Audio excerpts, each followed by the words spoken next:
एक महत्वाचं आहे की आता आपण पाहिलेलं आहे की आपल्या राजकारणात सगळ्या बाजू हे स्पष्ट झालेले आहेत.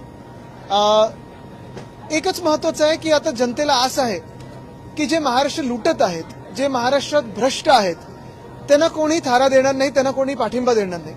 आणि मला वाटतं हे सगळं आपण लोक म्हणून पाहतो, त्याच्यावर मी काही वक्तव्य करणं हे जास्ती गरजेचं नाहीये.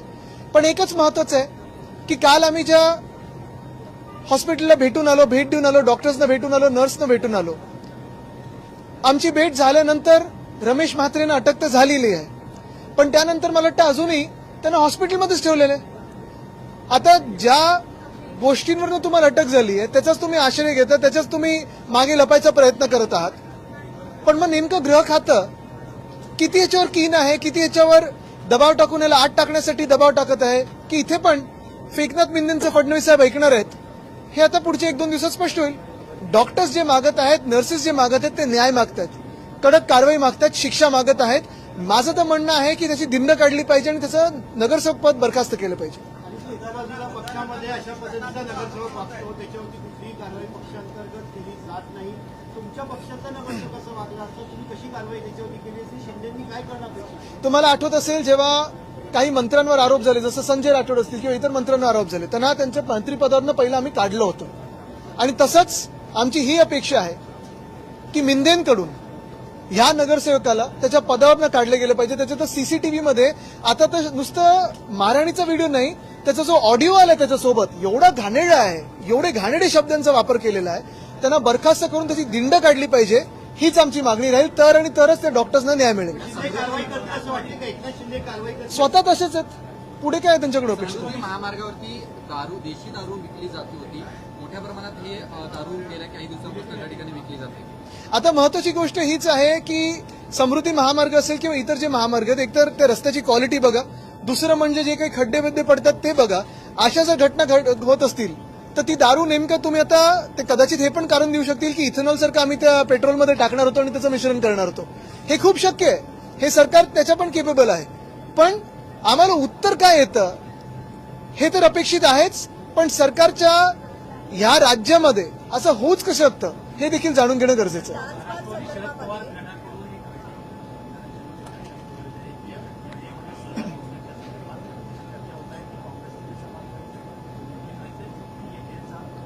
मला वाटतं तो आमचा प्रश्न नाही, तो त्यांचा प्रश्न आहे. पण आम्ही आमचं मत स्पष्टपणे परखडपणे मांडत असतो. आणि ह्या देशामध्ये आपण पाहिलं असेल आता सर्वत्र सगळीकडेच लोक बोलायला लागलेली आहेत, लोक व्यक्त होतात, लोकांचा राग व्यक्त होतोय. महागाई असेल, पाण्याची टंचाई असेल, विजेची कपात असेल, हे सगळ्या गोष्टी तर आहेच. पण दुसऱ्या बाजूला आज मी जे कुठचेही पक्ष असतील, जे कुठचेही खासदार असतील, जे कुठचेही आमदार असतील, जे कुठचेही नगरसेवक असतील, अधिकृतरित्या अनधिकृतरित्या भाजपसोबत जाऊ पाहत आहेत, त्यांना एवढंच विचारत आहे, जी लोक राम मंदिराला लुटू शकतात, दानपेटी सोडली नाही, तुम्ही त्यांच्यासोबत मांडी लावून बसणार का? तसंच जर पाहिलं असेल तर जंतर मंतरला जे विद्यार्थी आहेत ते पण बसलेले आहेत, अभिजित दिपके बसलेले आहेत, सोनम वांगचुक तिथे अजूनही आंदोलन करत आहेत. कोणासाठी करत आहेत, कशासाठी करत आहेत? ह्या देशासाठी करत आहेत. जो नीटचा पेपर फुटला त्याच्यासाठी करत आहेत. तुम्ही त्यांच्या विरोधात भाजपच्या सोबत जाणार का?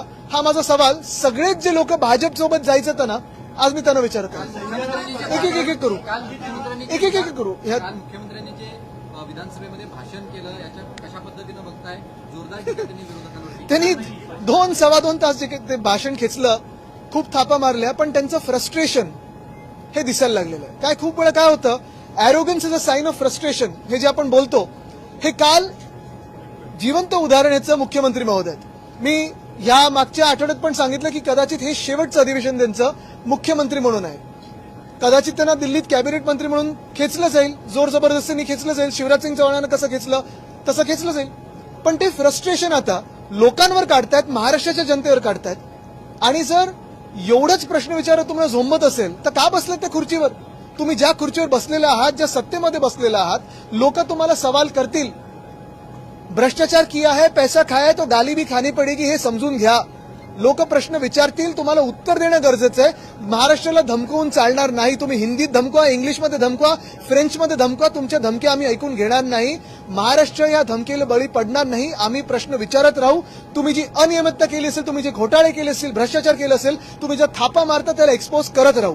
संजय राऊतांनी शरद पवारांवरती टीका केलेली आहे. त्यांनी जी काल एकनाथ शिंदेच्या जालन्यात जाऊन बैठक भेट घेतली त्याच्यावरती संजय राऊतांनी टीका केली. महायुतीत मिठाचा खेळ, महाविकास आघाडीत मिठाचा खेळ आहे का? मी आता त्याच्यावर बोलणार नाही, कारण मी सांगितलेलं आहे आम्ही आमचं मत मांडलेलं आहे आणि आम्ही या देशाच्या जनतेसोबत आहोत, भाजपसोबत जाणार नाही. किती दबाव टाकला, किती काही खेचण्याचा प्रयत्न केला, आमिषा दाखवली, तरी देशविरोधी कारवाई आणि हिंदू विरोधी कारवाई आम्ही करणार नाही. भाजप हे हिंदू विरोधी आहेत, भाजप हे देशद्रोही आहेत. लाचबाग संदर्भामध्ये कायद्यामध्ये सुधारणा आणण्यात आलेल्या आहे आणि तसं विधेयक जे आहे ते सादर केलेलं आहे. पण अजूनही लाचबाग नवी मुंबई असेल, उपनगरात असेल हे सुरू आहे. कोणाच्या सावलीत सुरू आहे? कारण खडाजंगी देखील त्या दृष्टीला आणि परत मला वाटतं एवढंच महत्वाचं आहे.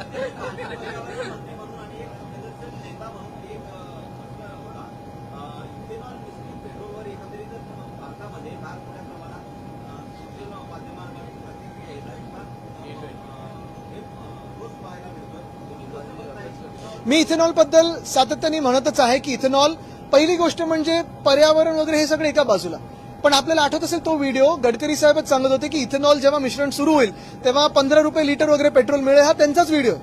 आणि मग प्रश्न विचारल्यानंतर देशद्रोही, त्यांना हाच व्हिडिओ दाखवल्यानंतर ते बोलतात हे मी बोललोच नाहीये. महत्वाची गोष्ट आहे, आज जगात क्रूडचे प्राइसेस कमी झालेत, किमती कमी झाल्यात. आपल्याच देशात का नाही कमी झालेत?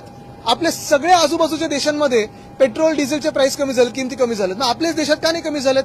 उत्तर प्रदेशचं इलेक्शन आलं तेव्हा कमी करणार, गोव्याचं इलेक्शन येईल तेव्हा तुम्ही कमी करणार, देशाची निवडणूक येईल तेव्हा तुम्ही कमी करणार.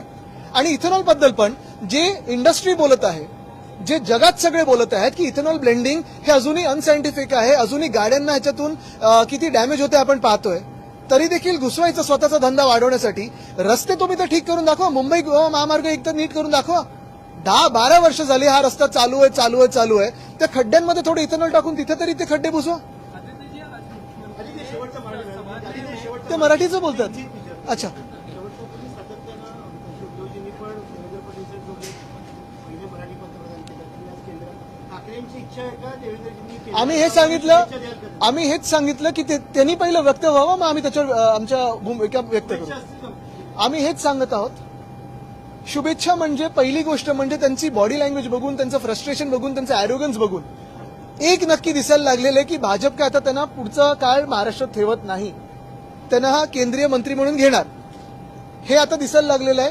आता ह्याच्यात ऑपरेशन देवेंद्र फडणवीस मध्ये भाजपचेच पुढचे मुख्यमंत्री आत्ताच्या काळात होतील की मिंदे गटातून होतील आणि संघ आणि भाजप हे ऐकून घेईल, हे बघणं आता आम्ही खूप इंटरेस्टेड आहोत. पण हे होत असताना जर त्यांना प्रधानमंत्री बनायचं असेल असं त्यांनी इथे येऊन बोलून दाखवावं. सर, जिस तरीके से हम देख रहे हैं कि देवेंद्र थांबा, एक शेवटचा, त्यांचा काल वाढदिवस होता ना, आज आहे काल तेच बोललो, कालच त्यांना आम्ही बोललो ना, आज एक दिवस तरी करून दाखवा. भास्कर जाधवजी असतील किंवा वरती जे आम्ही नाव दिलं. सर, जिस तरीके से देवेंद्र फडणवीस जी ने कल भाषण किया था, क्या लगता है आपको आने वाले समय में वो दिल्ली में दिखेंगे, महाराष्ट्र की गति संभालेंगे? कल का जो भाषण था फडणवीस साहब का, एक तो बहुत सारी फिक्शनल बातें उन्होंने कही, मुंबई के बारे में हो, विकास के बारे में हो, कौन से राज्य में ये उन्होंने करके दिखाया, हमें एक बार दिखाया, पिक्चर देखने के लिए बुलाए. लेकिन उनकी जो बॉडी लैंग्वेज थी और उनका जो एरोगेंस था, ये फ्रस्ट्रेशन का बहुत बड़ा चिन्ह है. और ये मैं आज दावे के साथ कह सकता हूं कि ये फडणवीस साहब का मुख्यमंत्री होने के नाते आखिरी सत्र है, इसके बाद वो केंद्र में मंत्री करके बुलाया जाएगा उनको. लेकिन जो उन्होंने कल महाराष्ट्र की जनता को धमकाया कि अगर आप सवाल पूछोगे, सोशल मीडिया पे वक्त होगे तो हम ऐसे करेंगे, वैसे करेंगे, छोड़ेंगे नहीं, मैं इतना ही कहूंगा उन्हें कि साहब भ्रष्टाचार किया है, पैसा खाया है तो गाली भी खानी पड़ेगी. जो बातें हम पूछ रहे हैं, जो बातें सिर्फ हम नहीं महाराष्ट्र की जनता पूछ रही है, जवाब आपको देना पड़ेगा. जिस कुर्सी पे आप हो, आप राजा नहीं हो, जनता के सेवक हो. और ये मान के चलिए कि जनता हर समय आपको सवाल करेगी, ये घमंड नहीं कोई देखेगा. यूनिफॉर्म सिविल कोड को लेकर भी किस तरह से कमेटी बनाई एक वन इथून same question. Uniform civil code भी अब महाराष्ट्र में जल्दी लागू होगा, आज कमेटी भी उसकी फॉर्म हो गई, किस तरह से देखने. बात यही है, हमने पहले भी कहा था, पहले सड़क की जो लेवल है, क्वालिटी, उसमें यूनिफॉर्मिटी लाए, जो सेवाएं देते हैं उसमें यूनिफॉर्मिटी लाए, जो सांसद है या विधायक है उनको जो फंड्स देते हैं उनमें यूनिफॉर्मिटी लाए, जो ईडी, आईटी, सीबीआई विरोधी पक्ष के घर पे जाती है उनमें सत्ताधारी पक्ष पे जो आरोप होते हैं उन पे भी जाए, उस पे भी यूनिफॉर्मिटी लाए. बात सरल है कि जो प्रस्ताव होगा उस पर आगे विचार किया जाएगा। प्रस्ताव क्या है देखेंगे। आप समर्थन करेंगे UCC का, क्योंकि जो प्रस्ताव आएगा पहले बिल्कुल, लेकिन जो बाला साहब जी का हिंदुत्व था वो भाजपा का हिंदुत्व नहीं है। जो हमने राम मंदिर की मांग की थी, राम भक्तों के लिए की थी, इनके ट्रस्टी उसमें से पैसे खाए इसलिए नहीं है। और जो हर बात हमने की थी उसके खिलाफ भाजपा जा रही है, इसलिए जो प्रस्ताव आएगा उस पर विचार विमर्श किया जाएगा। दूसरा है कि कल शरद पवार जी आए विधानसभा में, उन्होंने बैठक की जो चुनाव का प्रश्न को लेकर कि एकनाथ शिंदे केबिन में चले गए, आपने विधायकों के साथ बातचीत कर ली। मुझे लगता है राउत साहब ने उसमें बयान दिया है। आप इसे किस तरीके से देखते मुझे लगता है राउत साहब ने उसमें बयान दिया है।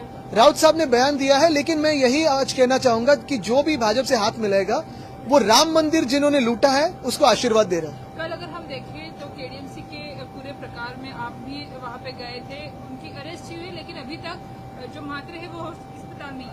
मुझे लगता है रमेश म्हात्रे को सिर्फ अरेस्ट नहीं तो उसकी परेड निकाली जाए और जो उनका नगर सेवक पद है वो बर्खास्त किया जाए। जैसे उन्होंने डॉक्टर्स पे, फिर महिला डॉक्टर हो, पुरुष डॉक्टर हो, नर्सेस हो, उन पे हाथ चलाया है, बहुत ही निंदनीय बात है। और आज दुर्भाग्यपूर्ण बात यही कि अरेस्ट के बाद आश्रय वो कहाँ ले रहे, कहाँ छुप रहे हैं, तो एक हॉस्पिटल में जाके छुप रहे हैं। यानी जो हंगामा किया वो एक हॉस्पिटल में, जाके छुप रहे दूसरे हॉस्पिटल में। हिम्मत होगी तो आओ, लोगों के सामने आओ, डॉक्टर्स के सामने आओ, माफी तो मांगना दूर, पहली बात तो आने की भी एक थोड़ी शर्म दिखाओ। पेट्रोल में इथेनॉल मिलाने की बात हो रही है, तो आप ये तो किसी का धंधा बढ़ाने की बात हो रही है। इथेनॉल ब्लेंडिंग जो है, आपको सभी को पता है कि पूरी इंडस्ट्री है, फिर सारे लोग हैं, जो जनता गाड़ियां इस्तेमाल कर रही है या सारी पेट्रोल के इंजन इस्तेमाल कर रही है, वो देख रहे हैं आपको कितना डैमेज हो रहा है। और ये डैमेज जनता का, डैमेज भारतीय नागरिकों का, और धंधा चले एक मंत्री और उनके बेटे का, ये कैसे चलेगी। जो मंत्री है उनका काम है सड़क बनाना, वो सड़क बन रही नहीं है और बिजनेस बढ़ाने में चले। एक बार हम बार बार देख रहे हैं कि खासकर शरद पवार को, तो आप एक बात कह रहे होते हो, उनकी राह कहीं और नजर आती है। हम इस देश की जनता के साथ है। हम जिन्होंने राम मंदिर को लूटा है उनके खिलाफ है। हम जिन्होंने नीट का पेपर फोड़ा है उनके खिलाफ है। हम इस देश में जो महंगाई बढ़ा रहे हैं उनके खिलाफ है, यानी भाजपा के खिलाफ है।